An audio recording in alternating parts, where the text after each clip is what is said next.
Hoje eu vou falar de uma das coisas que eu mais gosto das plantas medicinais, que são os banhos de ervas. Os banhos de ervas, para mim, eles são um colo da natureza. Aquela coisa que te traz o bem-estar de volta quando você está desgastado, que te ajuda no momento que você está com uma emoção difícil, ou depois de um dia muito intenso, antes de algo importante, mas de alguma maneira que serve para te trazer de volta esse bem-estar, por mais intenso que ele também possa ser. E é sobre isso o que a gente vai falar hoje. Eu vou explicar como fazer um bom banho de ervas, que plantas utilizar, que tipo de água utilizar, como preparar e várias outras coisas ligadas a esse tema. Então, vamos lá. Então, como a gente não está falando de um uso fitoquímico das plantas, a gente tem que entender a ciência tradicional, que é a ciência que fundamenta essas práticas há milênios, que utiliza o banho de ervas como uma prática terapêutica muito antes da medicina moderna existir. E esse conhecimento tradicional, ele vai ter uma visão da água que parte do princípio de que ela tem a capacidade de absorver aquilo que entra em contato com ela, como aquela gotinha de tinta que quando pinga, de repente toda a água ficou enegrecida. A água tem essa capacidade de absorver, então quando eu macero uma planta ali naquela água, essa água vai absorver e espalhar por todo o seu conteúdo, o conteúdo dessa planta. E o mesmo que acontece fisicamente, também é compreendido por esses povos como acontecendo energeticamente. Porque deixa eu te contar um segredo, não tem tanta diferença, não existe separação entre energia e matéria. As duas coisas são a mesma. A minha energia é intimamente relacionada a mim, como corpo também vivente. A energia da planta, a assinatura vegetal, como diriam os alquimistas, você percebe pelo formato da folha, você percebe pelo aroma, você percebe pelo comportamento daquela planta. Então a energia dela é a própria planta também. E quando você macera a própria planta na água, essa energia se mistura, é absorvida por essa água. Então vamos falar agora sobre os tipos de água que a gente pode utilizar. A água de torneira, por exemplo, partindo desse pressuposto que a água tem memória, que memória traz a água de torneira? De tubulações, de tratamentos, de onde ela vem. E isso muda muito de cidade para cidade, inclusive, né? Então, me responda você, pense aí, que memória tem a água que sai da sua torneira? Ela entrou em contato com o quê? O que ela armazena ali dentro? Outra água que é muito comumente utilizada são as águas minerais. A água mineral é muito próxima da água de rio, é uma água de fonte que caçou por ali caminhos até brotar e, de certa maneira, assim que brota, segue, se adaptando, fluindo, até poder chegar no mar, aonde vai repousar novamente. Já a água de mar tem outras características. A água de rio traz essa memória da fluidez, da adaptação. Não é à toa que é muito relacionada ao emocional, mas ao mesmo tempo a água do mar, aonde isso repousa, ela tem um aspecto de vida e morte, porque toda essa água que correu chegou até o mar aonde vai repousar. O mar é aquele que recebe tudo que veio da terra. Seja aquilo que passou, o que for, vai ao mar. Não é à toa que algumas tradições, principalmente as afro-americanas, vão olhar o mar como uma grande calunga, né? Porque recebe toda a vida que aconteceu, toda essa fluidez da água que atravessou o continente e ali repousa. Sem falar de elementos históricos culturais que também fundamentam esse tipo de visão. Mas eu não vou entrar muito nisso. E isso também acontece de forma química, porque a água do mar ela é carregadíssima de vida. E por isso, se eu não armazenar ela bem ou se eu armazenar ela por muito tempo, ela pode apodrecer. Muitas águas do mar, em questão de 2 meses, estão fétidas. A gente não pode utilizar para um banho, estão podres. E outra água que relaciona os temas de vida e morte é a água de poço, associada dentro das tradições afro-brasileiras a Nanã. Essas águas escondidas dentro da terra e também nos lagos de água parada, onde a vida e morte estão em constante transformação, onde as coisas que estão ali estão em decomposição, produzindo mais vida, mais fertilidade em todo o arredor. Essa água de Nanã é muito potente para poder fechar ciclos, para poder decompor emoções, para poder fazer esse trabalho bem profundo e visceral.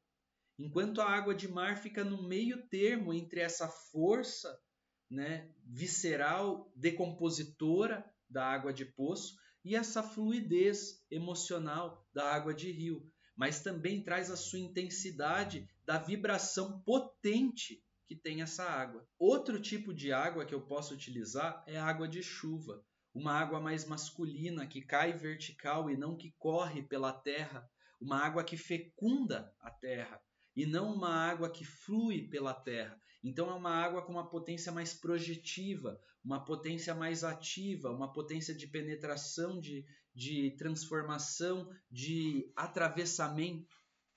Então, essa água de chuva normalmente a gente utiliza em momentos que a gente precisa de grande mudança ou de uma capacidade de adaptação para grandes mudanças que estão acontecendo, ou que a gente ainda precisa de um direcionamento e um impulso muito potente. É uma água forte, é uma água transformadora. Então, vamos fazer um resuminho. Água de torneira, evitemos usar. Água mineral é uma água neutra que a gente usa quando não tem outra opção. Água de rio para trabalhar os campos emocionais, a adaptação e a fluidez na vida. Água de chuva para grandes transformações e movimentos. Água de mar para ter uma profundidade, uma intensidade e também uma capacidade de transformação e de receber aquilo que vem da vida de uma maneira que pode estar sendo desafiadora. E água de poço, aquela capacidade visceral, decompositora, de entregar a vida para a morte para que nova vida possa surgir.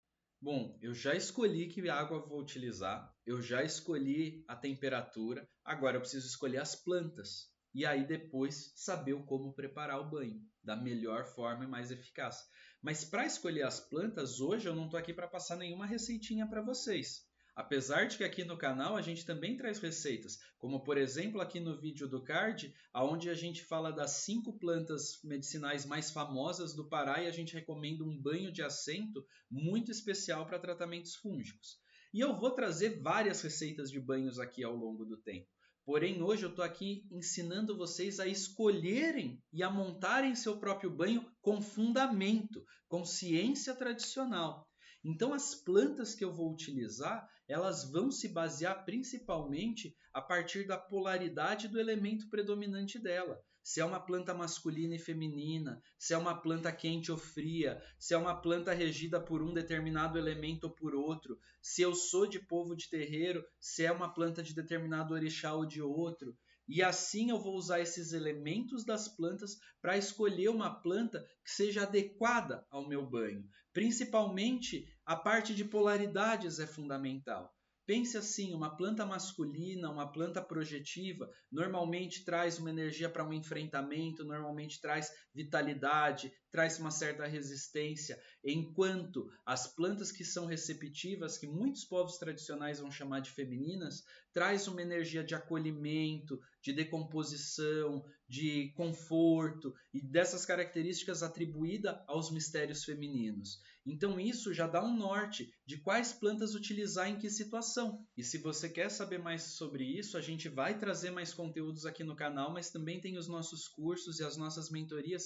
Entre em contato, eles são bem acessíveis para todos e eles trazem esses fundamentos mastigadinhos de uma maneira super fácil de aprender e colocar em prática. Então, se por exemplo eu quero ir numa reunião de trabalho que eu sei que vai ser difícil, eu quero me proteger ou eu quero me fortalecer minha resiliência, minha resistência de alguma maneira, eu vou utilizar uma planta de características mais projetivas, de características mais quentes, mais expansivas, para mim também poder ter uma boa expressão, uma boa oratória. Agora, se por exemplo eu cheguei triste em casa e eu preciso descansar, e eu preciso me acolher, e meu coração está aflito porque eu tive uma reunião péssima, então eu já vou escolher uma planta feminina para que me dê esse acolhimento, para que me dê esse colo e me limpe de qualquer carga que eu esteja trazendo dali. Houve uma época que eu trabalhava num museu de arqueologia, então ali tinha muitas coisas antigas, muito potentes. Naquela época era muito comum eu chegar em casa